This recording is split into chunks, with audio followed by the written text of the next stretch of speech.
I had a pain in my groin for probably about 6 weeks, and I kind of passed it off as a possible injury at the gym. I kind of knew something was wrong when I was in the shower, and I had a real sort of feel around, and I went to the doctor the next day. She referred me immediately to the hospital because she obviously was worried, and I had an ultrasound. I got a phone call during a Year 9 English lesson, and I looked at the phone and saw it was a hospital number, and that was when I kind of, you know, they don't usually call me.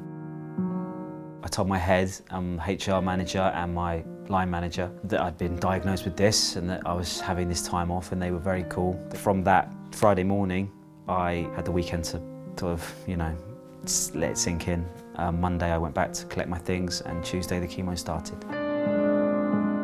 People who go into teaching do actually care quite a lot about the outcomes for the children. You do feel an enormous sense of responsibility for the children's results. So while I was hooked up to this machine pumping all sorts of toxins into my body, I was thinking about who was covering which class, who was prepping these kids for this assessment, and I was kind of firing off emails from my hospital bed. And it took me probably about 3 weeks of realising, hang on mate, you know, you're going to be off for at least 6 months here.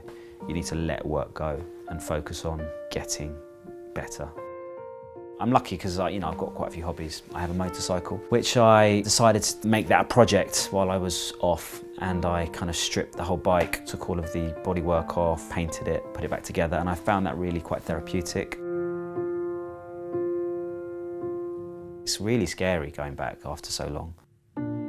You know, the landscape's changed in however many months you've been off. You've got new colleagues that you don't know. There were days when I couldn't go in because I felt too tired.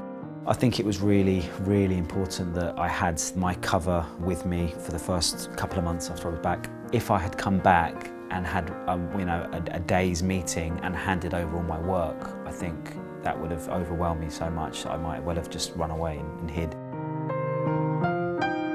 The advice that I would give for schools who are employing cover teachers is that it's really helpful to keep them on, and I could do a morning and then go home, or I could sort of ring up and say, listen, I can't manage it today. The fact that they had this kind of crossover of a couple of months really helped me and helped the children.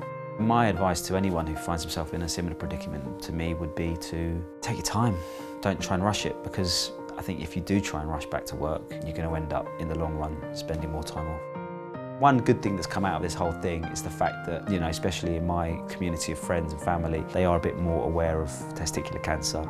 I feel like men don't talk about their health, especially health about their private parts, as much as women. Be a bit more mindful of your body. If you're worried, just get it checked out as soon as possible.